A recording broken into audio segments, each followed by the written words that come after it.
하나님의 집, 교회의 일꾼으로 부름받은 사람들입니다. 하나님은 자신의 집인 교회를 세워가기 위해서 지금도 사람들을 부르시고 세워가고 있습니다. 직분을 받은 분만이 아니라 받지 못한 모든 분들도 하나님은 자신의 집을 세우기 위해서 하나님이 부르셨기 때문에 이 자리에 나온 줄 믿습니다. 베드로전서 2장 4, 5절에 보면 산돌이신 예수 그리스도를 중심으로 저와 여러분들이 산돌들이 되어서 하나님의 거룩한 집을 세워간다 그랬습니다. 그러면서 우리가 거룩한 집의 한 구성원이 되었기 때문에 거룩하신 하나님 앞에 거룩한 제사를 드리는 하나님의 제사장들이 되어야 된다. 이런 메시지를 하면서 이 거룩한 제사장이라는 게 뭐예요? 다 일꾼 말하는 거거든요. 그 거룩한 제사장은 우리가 이런 목사, 장로 이런 직분을 받은 사람만이 아니라 모든 믿는 사람들을 가리켜서 우리 주님이 말씀하신 직분이 바로 제사장 직분이거든요.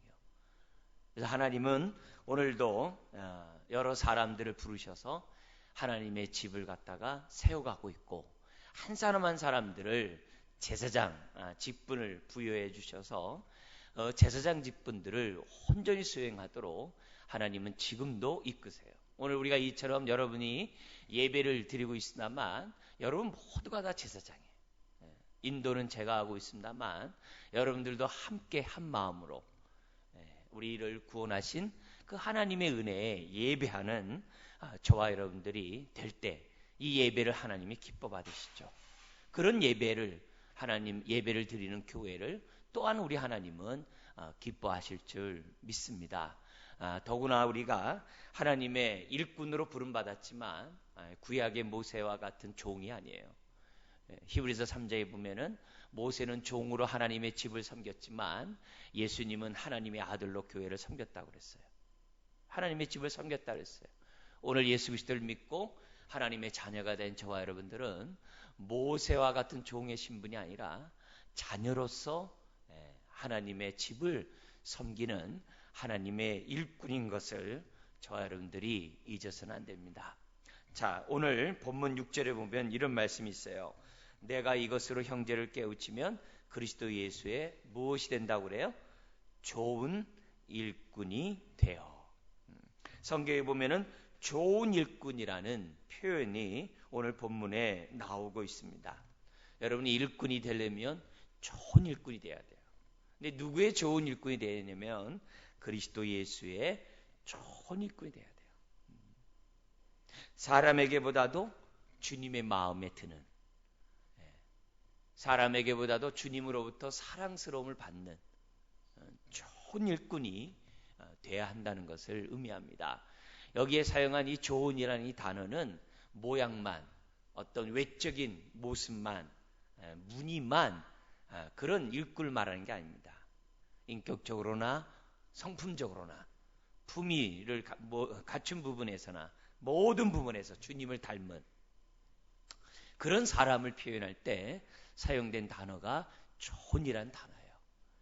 그러니까 목사는 목사로서 주님 보실 때 사랑스럽고 주님을 닮고 주의 뜻대로 주의 몸된 교회를 섬겨하고, 장로는 장로대로, 안수집사는 안수집사대로, 또 권사는 권사대로, 또 교사는 교사대로 여러 직분을 맡은 사람은 그 직분에 따라서 좋은 일꾼으로 교회를 섬겨야 한다는 것을 우리들에게 가르쳐주고 있습니다. 그러면서 4장에서부터 6장까지는 좋은 일꾼은 어떤 일꾼인가, 여기에 대해서 자세하게 설명하고 있는데요.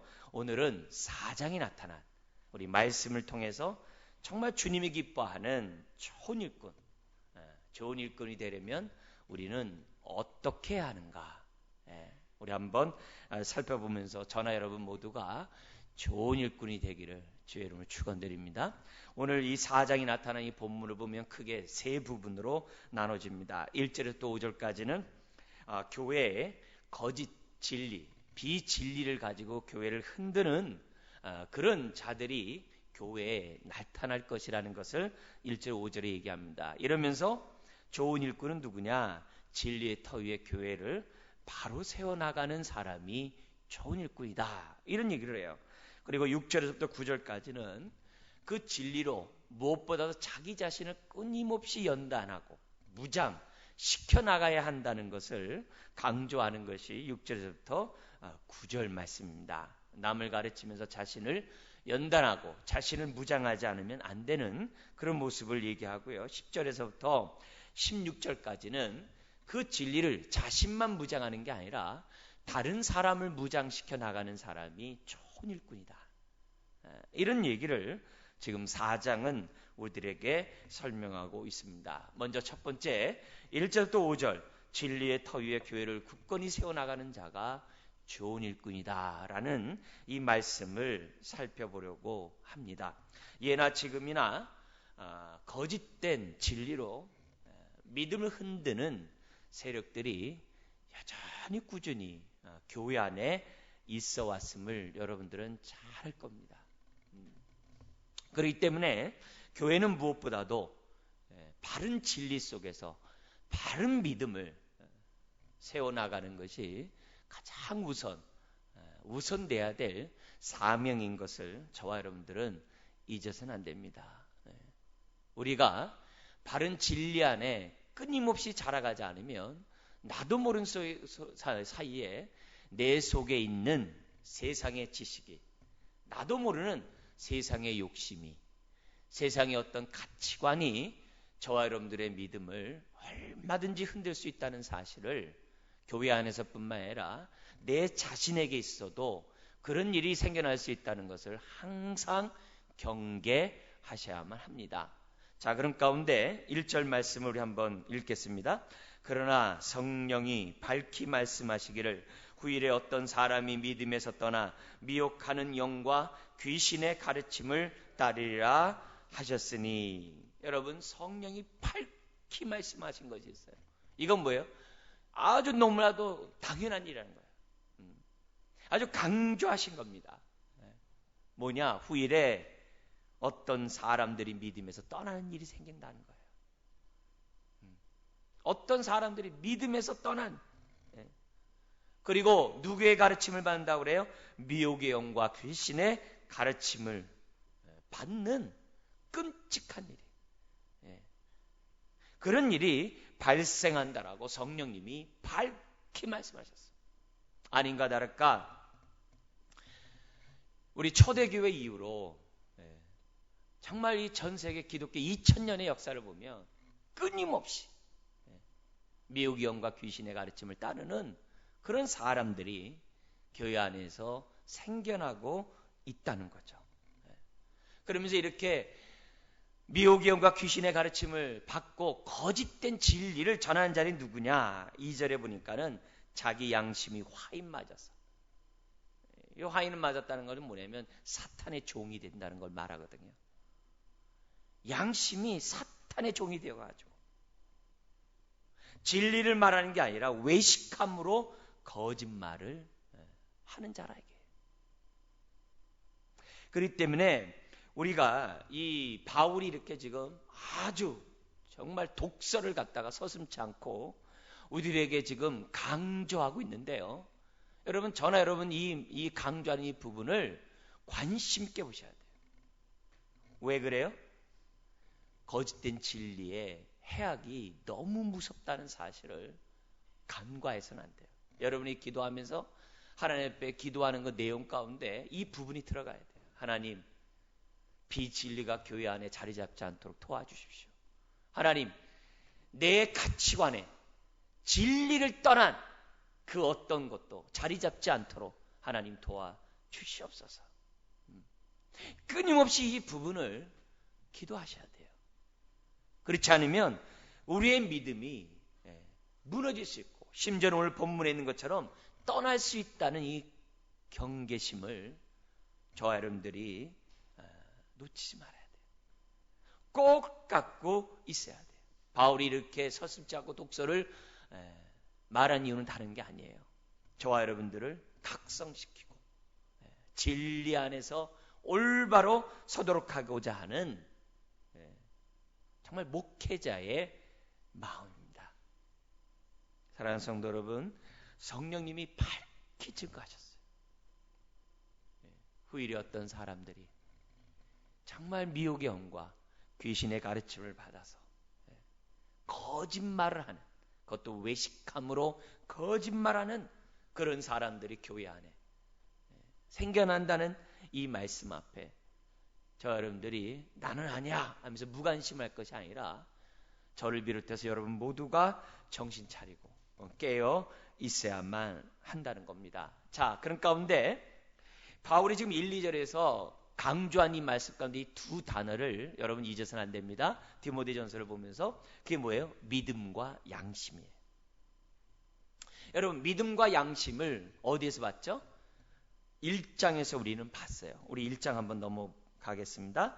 1장 18절 19절 같이 한번 읽겠습니다. 아들 디모데야, 내가 내게 이 교훈으로서 명하노니 전에 너를 지도한 예언을 따라 그것으로 선한 싸움을 싸우며 뭐요? 믿음과 뭘 가지라 그래요? 착한 양심을 가지라. 어떤 이들은 이 양심을 버렸고 그 믿음에 관하여는 파선하였느니라. 지금 우리가 선한 싸움을 하는 데 있어서 강력한 무기가 뭐냐?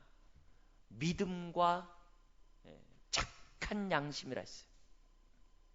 믿음과 착한 양심. 믿음은 진리로 말미암아 갖는 것이 믿음이에요. 그리고 그 믿음에 따라 진리의 말씀에 따라 살아갈 때 우리의 양심이 살아나요. 착한 양심, 선한 양심으로 변해가요. 태어나기 전에 우리가 태어났을 때 우리의 양심은 어때? 굉장히 이기적이에요. 정욕적이에요. 세상적이에요. 우리 야고보서 표현을 쓴다면 마귀적이에요.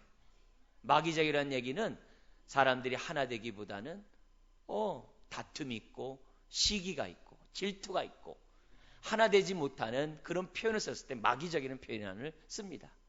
우리가 예수님을 만나기 전에 우리의 양심은 지극히 이기적이고 세상적이었어요. 근데 이런 양심이 진리의 말씀 앞에 설 때 선한 양심으로 바뀌어가는 거예요. 착한 양심으로 점점 바뀌어가는 거예요. 그래서 이 선한 양심은 우리의 삶을 의미해요. 삶을 말해요. 그러니까 우리들의 삶이 착한 양심에 따라 살 때 윤리적이고 도덕적인 사람이 되는 거죠. 결국 진리를 떠난 곳에서는 착한 양심이 있을 수가 없어요. 교회는 믿음과 착한 양심 가운데 진리를 수호해 나가는 것이 교회라는 것을 1장에서 얘기를 했어요. 그렇다면 오늘 이 바울이 4장에 들어와서 지금 믿음이 파산하고 그 양심이 화인 맞았다는 이 말씀을 통해서 저와 여러분들이 다시 한번 우리의 신앙을 점검해야만 한다는 거죠.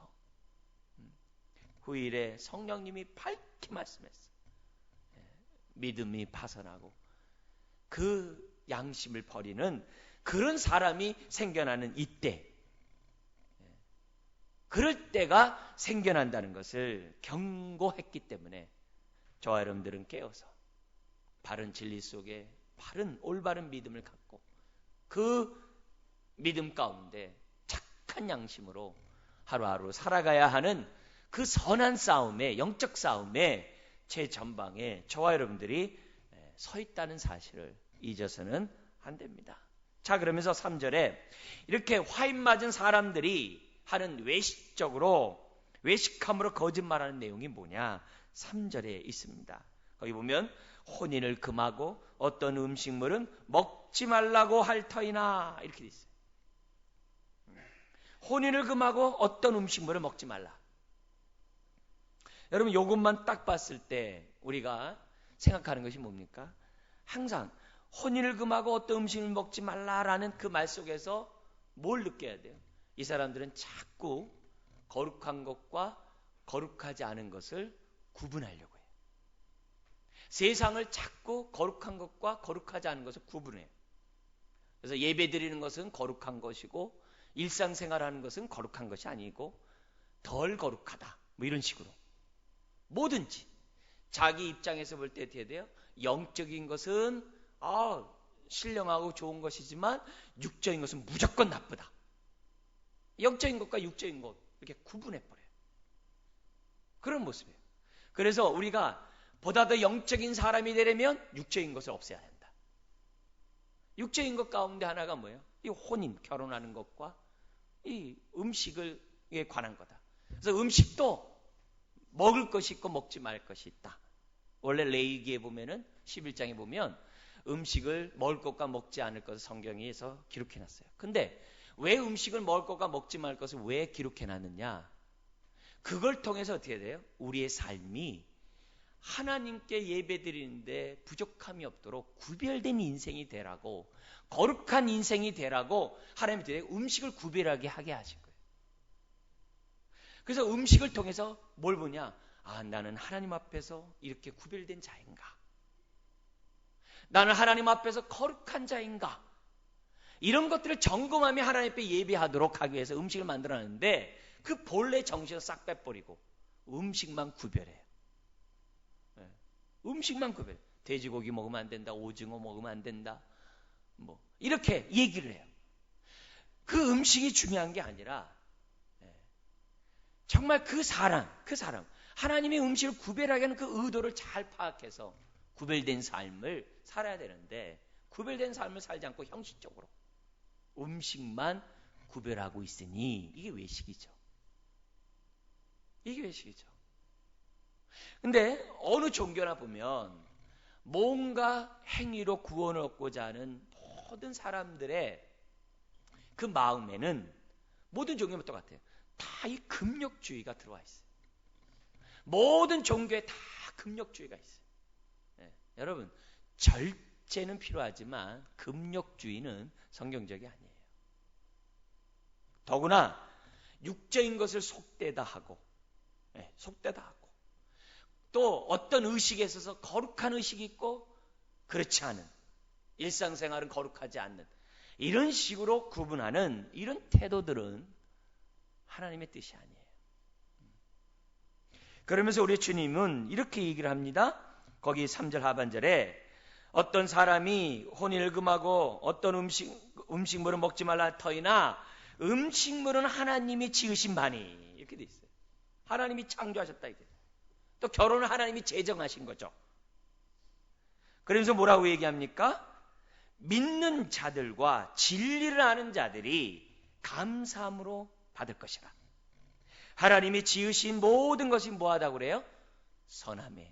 하나님이 세상을 창조하시고 보시기에 선하더라 그랬잖아요. 좋았더라 그랬잖아요. 선하신 하나님이 지으신 모든 것은 선하다 이게요. 그래서 감사함으로 버리면 버릴 것이 없나니 하나님의 말씀과 기도로 거룩하여 짐이라 하면서 그 당시 정말 잘못된 금욕주의자들에 대해서 철퇴를 가하는 이런 메시지를 우리들에게 주고 있어요. 여러분 그 당시 이 디모데가 목회했던 이 에베소 지역은 헬라 철학이 완전히 팽배했던 지역이에요. 그리스 철학이. 예를 들면 플라톤, 아리스토텔레스 이런 사람들의 철학이 가득 차 있어요. 그들 가운데 주된 사상이 뭐냐면 육적인 것은 더러운 거고 영적인 것은 거룩하다는 생각이에요. 그리고 이 육은 영혼의 감옥으로 생각하고 있을 때였어요. 그 육은 악하다고 생각을 해요. 그래서 육을 학대하는 것이 좋은 거라고 생각했던 철학이 그 당시 헬라 철학이었어요. 그런 의식을 가지고 교회에 들어와 있다 보니까 비진리가 들어오더라도 그냥 수용하는 거예요. 왜? 세상에서 알고 있었던 지식이기 때문에. 그래서 교회를 보더라도 어떻게 해야 돼요? 아, 우리는 금욕해야 돼요. 육을 학대해야 돼. 육적인 것을 하면 안 돼. 영적인 것만 해야 돼. 이러면서 사람들이 자꾸 금욕적으로 나가다 보니까 사람들이 어떻게 돼요? 맞아. 세상에서 그러는데 교회도 맞을 거야. 이렇게 사람들이 미혹을 당한 거예요. 이런 사람이 나중에는 어떻게 되는지 아세요?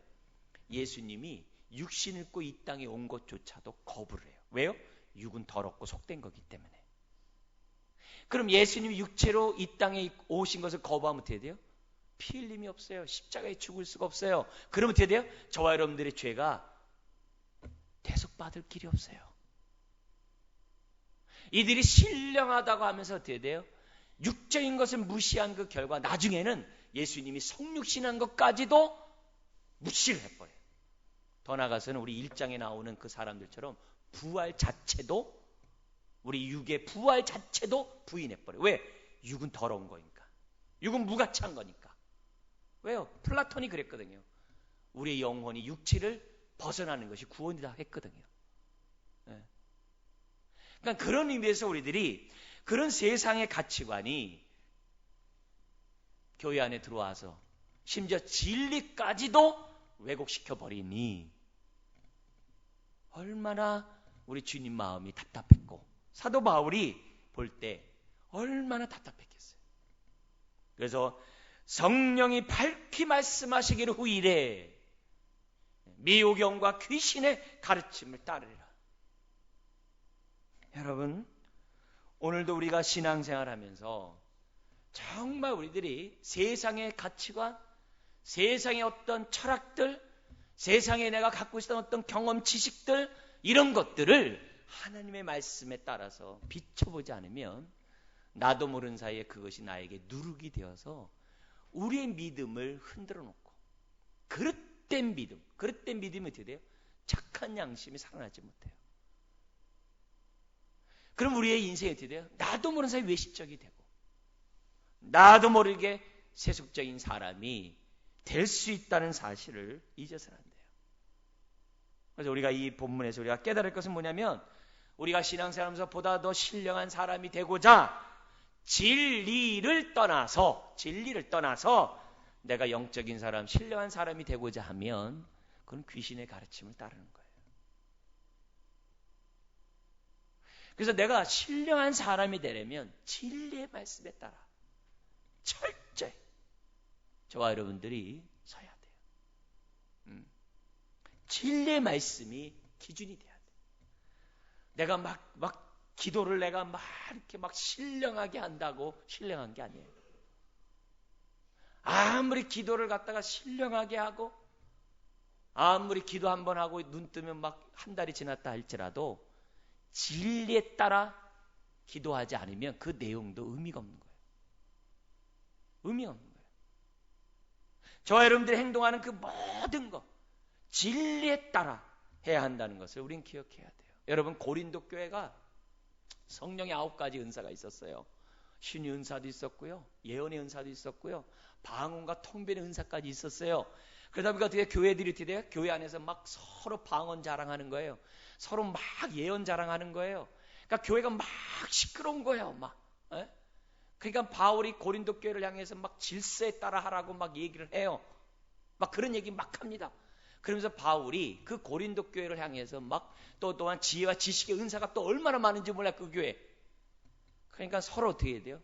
도토리 키재기 하고 있는 거예요. 다. 그래서 서로 잘났다라고 막 그러는 거예요. 은사로 자랑하고, 말씀한다고 말씀으로 자랑하고 막 그래. 거기에 대해서 바울이 뭐라고 그래요? 고린도서 3장에 성전을 더럽힌 너희, 하나님이 너희를 멸하리라 그래요.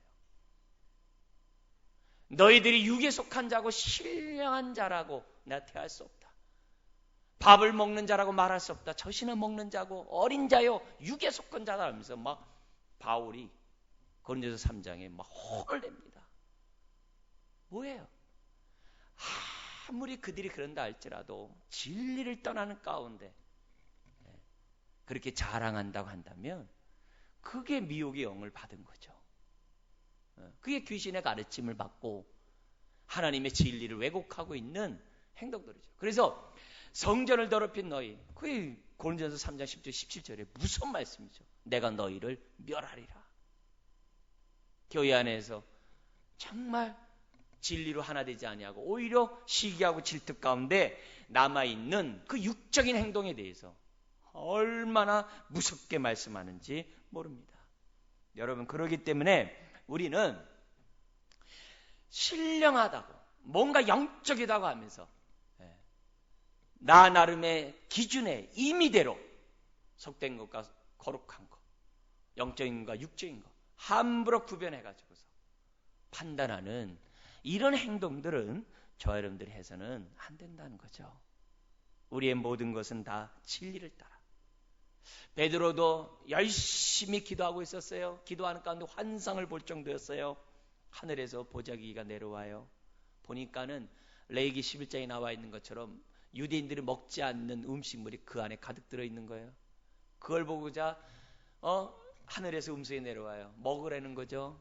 베드로는 뭐냐면 나는 어렸을 때부터 이거 음식 안 먹었습니다. 나 절대 이거 안 먹습니다. 마치 하나님이 자기를 시험하는 줄 알고 안 먹겠다고 막 그래. 3번씩이나.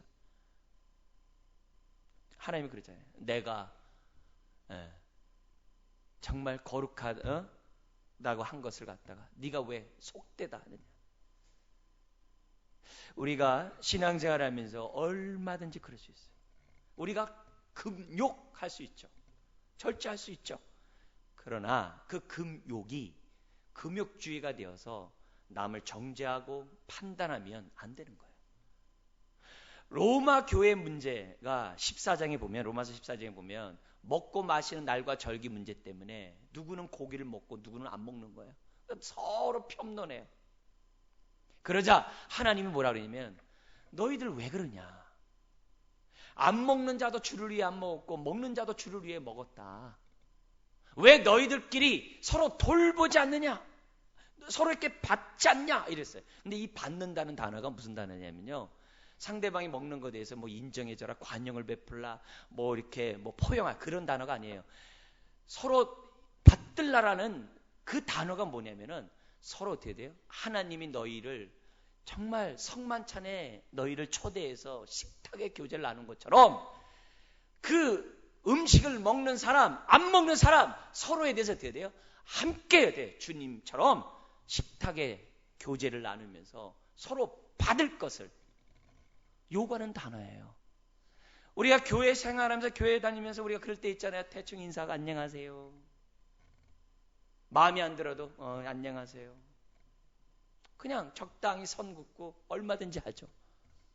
그러지 말라는 게 그게 받는 게 아니라 그게 외식이라는 거예요. 그래서 주님이 하는 얘기가 서로 받으라 그랬다고. 로마서 14장.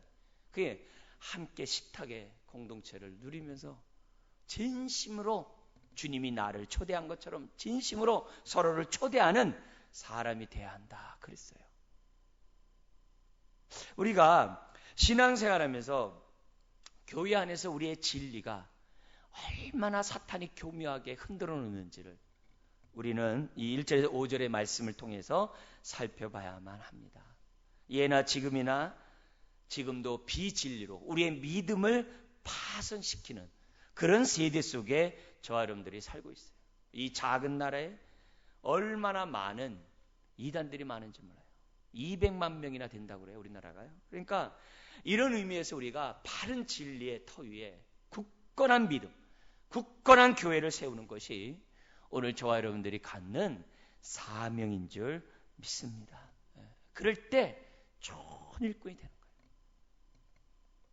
좋은 일꾼이 되는 거예요. 내 안에서도 스물스물 살아나는 이 거짓된 우리 누룩들, 거짓된 이 세상적인 것들, 진리의 말씀으로 제거해야 돼요. 교회 안에서도 마찬가지입니다. 사랑 안에서 진리를 사용하고 사랑 안에서 진리로 사람을 살리는 그런 일들을 교회 안에서 해야 한다는 겁니다. 두 번째는 어떤 사람이 좋은 일꾼이냐? 6절부터 9절에 보면은 진리로 자신을 철저히 무장하는 사람이 좋은 일꾼이라고 말씀하고 있습니다. 자, 여기 보면 6절 하반절에 이렇게 되어 있어요. 내가 이것으로 형제를 깨우치면 그리스도 예수의 좋은 일꾼이 되어 믿음의 말씀과 내가 따르는 좋은 교훈으로 양육을 받으리라. 누가 양육받아요? 자기가. 우리는 이것을 어디서 봐요? 말씀을 가르치는데 자기가 양육을 받아요. 여기서 우리는 두 가지를 깨달아야 됩니다. 뭐냐면은 우리 교사분들, 나에게 은혜가 되지 않는 말씀은 우리 학생에게도 은혜가 안 돼요. 나에게 생명의 말씀이 안 된 거는 애들에게도 생명의 말씀이 안 돼요. 소화가 안 됩니다. 그래서 이 말씀의 첫 번째는 뭐냐면 나에게 은혜가 되는 그 말씀을 사람들에게 가르치라는 그 말씀이 첫 번째고, 또 하나는 교사의 은혜가 뭐냐면 남을 가르치다 보면요 그게 나를 가르쳐요. 이게 두 번째 은혜예요. 그래서 우리가 가급적이면 어떻게 돼요? 교사로서 섬기는 이런 것들이 얼마나 은혜스러운지 몰라요. 그러나 중요한 것은 다른 게 아니라 이 좋은 일꾼은 바른 가르침에 서 있는 사람이 좋은 일꾼이에요. 그러니까 무엇보다도 자기 자신이 바른 교훈에 서 있어야 돼요. 내가 서 있어야 돼요. 그래야 남에게도 생명이 되고 그래야 남에게도 은혜가 된다는 거예요. 근데 이런 좋은 일꾼은 태어나는 게 아니에요. 만들어지는 것이라고 7절에 얘기합니다. 같이 읽어볼까요? 망령되고 허탄한 신화를 버리고 경건에 이르도록 내 자신을 연단, 훈련하라. 이렇게 돼 있어요. 여러분, 망령되고 허탄한 신화는 뭐예요? 만들어낸 겁니다. 그래서 진리가 아니에요. 하나님이 만들어낸 것이 아니에요. 사람이 만들어낸 거예요. 진리에 근거한 것이 아니에요. 여기 나온 것은 망령되고 허탄한 신화는 진리에 근거한 게 아니에요. 사람이 그냥 어떻게 돼요? 공상이나 추측이나 가설이나 허구로 소설로 만들어낸 것이 신화예요. 그 신화에 뿌리를 두는 것이 아니라 진리의 뿌리를 둬야 되기 때문에 그런 것들을 어떻게 돼요? 버리고 경건에 이르도록 내 자신을 연단하라 돼 있어요. 자, 근데 이 연단이라는 단어가 어디서 왔냐면은 히랍 사람들 올림픽 하면은 그 운동 경기할 때 남자들 그 씨름 경기할 때 보면은 지금이야 이제 옷 입고 하지만 옛날에 옷 다 벗고 했잖아요. 예? 왜냐면 어디 옷이라도 있으면 상대방이 잡고 넘어뜨리기 때문에 다 벗고 하거든요. 여성들은 경기장에 들어올 수가 없는 그런 시절이 있었어요. 근데 그 단어에서 온 거예요. 여기 연단이라는 단어가 옷을 벗다라는 단어에서 왔어요. 그러니까 이 단어를 기독교 안에서는 어떻게 그것을 해석을 했냐면은 우리가 연단하고 훈련하는 것, 좋은 일꾼으로 준비하는 것은 자꾸 덧입는 게 아니라 나를 자꾸 옛 것들을 벗어버리는 거예요. 세상의 가치관, 세상의 습관들, 세상에 내가 어떤 좋아하는 것들, 내가 관심 있는 것들, 그런 것들을 어떻게 돼요? 계속 정과 욕심들을 벗어버리는 것, 탐욕들을 벗어버리는 것이 연단이에요. 우리가 진리 가운데 있으면 어떻게 돼요? 자꾸 옛 것들을, 정과 욕심들을, 탐욕들을 벗어버리게 되어 있어요. 이게 우리가 무장하는 방법. 세상에서는 어떻게 돼요? 학벌을 쌓고 막 이런 경험을 쌓고 스펙을 쌓으면서 많이 더해요. 많이 더해요. 그래야 그 사람이 훈련됐다고 그러고 능력이 있다라고 얘기를 해요. 그러나 하나님 안에서는 그런 것들이 걸림돌이 돼요. 하나님 안에서는 겸손한 마음, 하나님 안에서는 정말 진리 가운데 벌거벗은 모습을 가진 사람이 능력자예요. 능력자예요. 이거는 저절로 되는 게 아니에요. 진리로 연단할 때, 계속 우리가 벗을 때 우리가 어떻게 돼요? 그러니까 진리로 온전히 거듭나라는 말이에요. 이게. 그럴 때 저와 여러분들이 좋은 일꾼으로 만들어갈 수 있다는 것을 우리에게 얘기해요. 여러분, 우리의 연단은 육적인 연단이 아니라 영적인 연단이에요. 육적 연단이 몸에 좋다는 거 여러분 잘 알죠. 근데 육적 연단이 한 번에 됩니까? 여러분 살 빼는 거 한 번에 됩니까? 아니죠. 얼마나 꾸준히 해야 살을 뺍니까? 영적인 연단도 훈련도 똑같은 거죠. 영적인 훈련을 갖다 그냥 아멘 믿습니다, 그걸로 끝나는 게 아니라는 거예요. 육적인 연단도 매일 해야 하거늘 하면 영적인 훈련을 갖다가 우리가 매일 하지 않는다고 한다면 그게 외식이죠. 그렇게 하면서도 나는 좋은 일꾼이 된다라고 생각한다면 그게 귀신의 가르침이죠. 저나 여러분 모두가 정말 경건에 이르도록 연단하는 그런 인생이 돼야 한다는 것을 우리에게 줘요. 이런 영적인 연단만이 거기 뭐라 그래요? 8절 같이 읽어볼까요? 육체의 연단은 약간의 유익이 있으나 경건은 범사 유익하니 금생과 내생에 뭐가 있다고 그래요? 약속이 있다. 이 말은 뭐냐면 이 세상과 장차 올 세상에 생명을 보장받는다는 뜻이에요.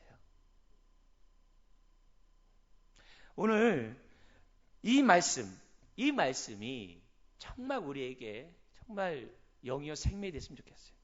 9절에 얘기합니다. 미쁘다 이 말이요 모든 사람이 받을 만하도다.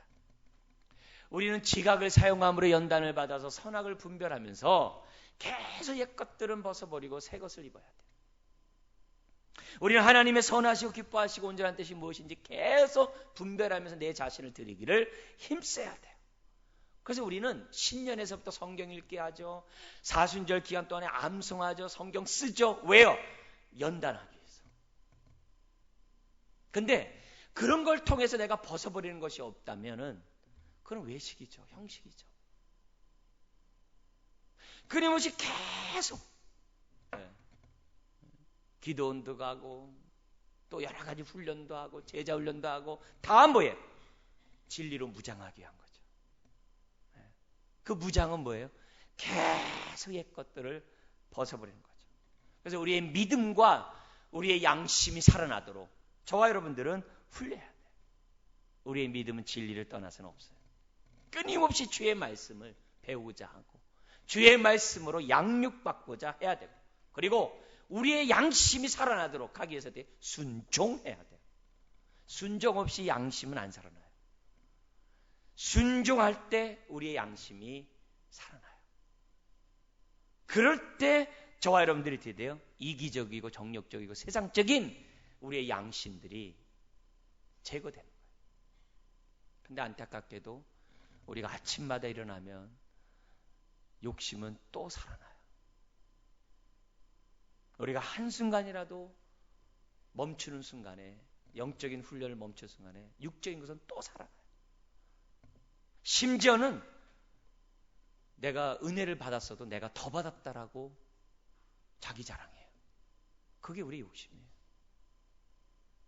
내가 하나님 앞에 헌신하고 봉사하면서 어떻게 돼요? 내가 많이 봉사하고 섬겼다라고 자기 자랑해요. 그게 우리의 옛사람이에요. 내 안에 있는 정과 욕심. 그런 것들을 날마다 죽임 때 우리의 양심이 착한 양심이 돼요.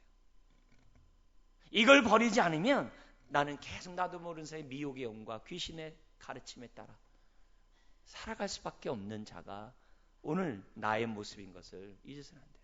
그래서 내 믿음이 더욱더 온전하도록 진리 가운데 서고 그리고 순종함으로 내 양심이 살아나도록 착한 양심이 되도록 정말 하나님 앞에 부끄러움 없도록 저와 여러분들이 해야 한다는 거예요. 그런 사람이 좋은 일꾼이다. 그러면 세 번째 마지막으로 뭐냐면 이렇게 자기를 무장시키는 것으로 끝나는 게 아니라 다른 사람을 무장시키고자 몸부림치는 사람이 좋은 일꾼이라고 10절에서 16절에 설명하고 있습니다. 이미 6절에서 이렇게 얘기했습니다. 내가 이것으로 형제를 깨우치면 그리스도 예수의 좋은 일꾼이 된다 그랬어요. 깨우치면 이게 이미 있어요. 그래서 좋은 일꾼 남들을 깨우쳐야 돼요. 그래서 교회는 하나님을 알아가고 알려주는 것밖에 없어야 돼요. 교회 안에. 그게 가장 중요해요. 하나님을 알아가고 알려주는 것. 하나님을 배워가고 가르쳐주는 것. 그게 교회의 중심 내용이 돼야 돼요. 다른 얘기들이 주가 되면 안 돼요.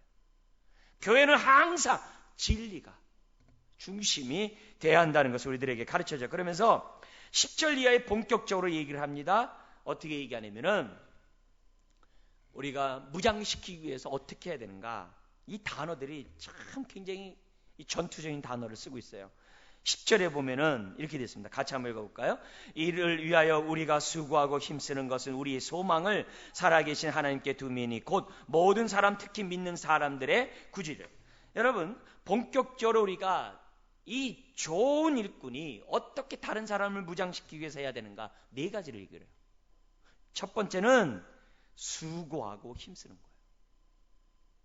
아주 이 일에 수고하고 힘쓰는 거예요. 교사된 여러분 더욱 힘쓰시기를 주의 이름으로 축원드립니다. 힘쓰고 수고해야 돼요. 근데 이 단어가 11절에 보면 뭐냐면 너는 이것들을 명하고 가르치라. 그리고 13절 보면 내가 이를 때까지 읽는 것과 그 당시 공예배 때 대중에서 읽었어요. 왜냐하면 그 당시 지금까지 성경이 이렇게 갖고 있는 게 아니기 때문에 두루마리 성경이 있기 때문에 공예배 때 읽었어요. 읽고 그걸 해석해 줬어요.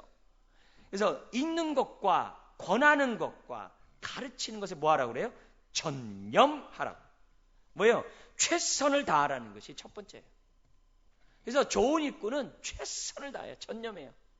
두 번째는 가르치는 것으로만 끝나지 말고 본이 되는 가운데 가르쳐야 돼요. 이 말은 뭐예요? 말씀이 너를 통해서 은혜가 된 다음에 가르치라는 얘기죠. 그래서 본이라는 것이 12절에 나옵니다. 같이 읽어볼까요? 누구든지 내 연소함을 없이 여기지 못하게 하고 오직 말과 행실과 사랑과 믿음과 정절에 있어서 믿는 자에게 뭐가 돼요? 본이 돼요. 진리가 먼저 너를 가르친 다음에 전심하라는 거죠. 세 번째는 뭐냐면 그냥 하는 게 아니라 14절 은사에 따라 하래요. 14절 읽겠습니다. 내 속에 있는 은사고 장로의 회에서 안수받을 때 예언을 통하여 받은 것을 가볍게 여기지 말며, 이 말은 이렇게 오늘날 이렇게 해석할 수 있어요. 은사에 따라 하라는 얘기는 뭐냐면 하나님이 공급하시는 은혜와 능력으로 섬겨라 이 말이에요. 내가 진리를 한다고 내가 잔재주 부리지 말고, 진리를 한다고 내 머리에서 끝나지 말고 그 순간에 하나님께 기도하면서 하나님 은혜를 나에게 주시고 하나님 나에게 기름 부어 주셔서 하나님 말씀을 정말 가감없이 생명의 말씀을 전하게 해 주십시오. 하나님이 공급하신 은혜와 능력 가운데 내가 이 진리를 전하기를 원합니다. 그 얘기예요. 이게 맞아야 돼요. 최선을 다하고 본이 되고 은사에 따라 하나님이 공급하시는 은혜와 능력에 따라 교사를 해야 되고 말씀을 가르쳐야 돼요. 자, 그러면서 한 가지 더 얘기합니다. 그게 뭐냐면 10절 이렇게 돼 있어요. 그 중간에 보면 우리가 왜 힘쓰냐? 우리의 소망을 살아계신 하나님께 뭐 한다고 그래요? 두미니 곧 모든 사람 특히 믿는 자들의 구주라. 이게 무슨 말이에요? 우리가 이런 사역하다 보면 어떻게 돼요? 목표가 분명해야 돼요. 표대가 분명해야 돼요. 우리가 이런 사역하다 보면요, 이 싸움이 끝이 없기 때문에요, 나가 떨어져요. 막 좌절해요. 너무나도 이런 삶이 힘들기 때문에 사람들이 막 포기를 해요. 그러지 말라 이게. 너희 소망을 하나님께, 살아계신 하나님께 소망을 두고 뭐 하라는 거예요? 최선을 다해 끝까지 달려가라는 권면이에요. 결국 다른 사람을 무장시키기 위한 오늘 저와 여러분들의 삶이 뭡니까? 모든 부모들은 자녀들에게, 또 우리 교사, 순장 여러분들은 또 순원과 우리 아이들에게 어떻게 이 네 가지 하나님께 소망을 두면서 최선을 다하고 삶의 본이 되는 가운데 그것도 어떻게 돼요? 여기 나와 있는 은사야. 하나님의 공급하신 은혜를 더듬으면서 우리가 이 말씀을 가르치는 사역을 자녀들에게, 우리 어린아이 심령들에게, 또 우리 지체들에게, 성도들에게 해야 할 것을 우리에게 가르쳐주고 있어요. 그래서 그 결과 15절 이게 나타나야 돼요. 그 결과 뭐가 나타나야 되냐면 이 모든 일에 전심전력하여 너희의 무엇을요? 성숙함을 모든 사람에게 나타나게 하라. 내가 내 자신과 가르침을 살펴 이 일을 계속하라. 이것을 행함으로 내 자신과 내게 듣는 자를 구원하리라. 결국 우리 이 결과는 나의 성숙함이 모든 사람에게 나타나야 돼. 이거는 작년보다 올해가 더 믿음의 진보가 있어야 한다는 거예요. 그리고 내년은 더 있어야 한다는 거예요. 신앙생활하면 할수록 나의 성숙함을 모든 사람에게 나타내야만 한다는 거예요. 바울이 이렇게 얘기했어요. 내가 다른 사람 너희들은 구원하고 내가 멸망받지 않기 위해서 나를 쳐 복종하노라. 바울이 그랬어요. 여러분, 우리는 나 자신뿐만 아니라 다른 사람에게 있어서 진보가 나타나도록 애써야 한다는 것을 우리들에게 가르쳐줘요. 여러분, 옛날에 우리 교사였을 때 우리 그 교장 선생님이 숙제를 검사를 해요. 뭐냐면 1시간 전에, 예배 1시간 전에 오잖아요. 와가지고서 뭐냐면 교사회의 하잖아요. 그럼 뭐냐면 공과 지도에 공과 내용을 이렇게 다 요약을 해가지고서 그 사인을 받아야지만 반에 들어가요. 안 해놓으면은 보조 선생이 되는 거예요. 우리 때 그랬어요. 어렸을 때 다. 제가 전도사 시절만 해도 그렇게 했어요. 그 당시 그 43개 반이 우리 초등부 반이었는데 그거 다 그렇게 했어요. 그 원칙 그때만 해도 제 전도사 때만 해도 그렇게 했어요. 요즘은 알아서 자유롭게 하지만은 그렇게 했어요. 그래서 공과 지도에 얼마나 요약을 해서 사인을 받고 들어요. 왜요?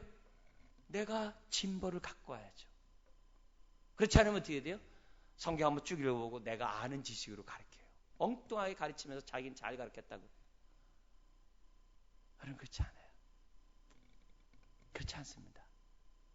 우리가 하나님의 말씀을 잘 배우고 그리고 잘 그것을 내 것으로 만들고 그래서 내가 착한 양심이 되어서 아이들에게 잘 가르칠 때 그것이 아이들이 생명이고 되고 영생이 되는 줄 믿습니다. 믿음의 진보가 있을 때 정말 자신뿐만 아니라 우리 지체들을 갖다 구원하는 그런 놀라운 축복이 우리 교회 가운데 있게 됩니다.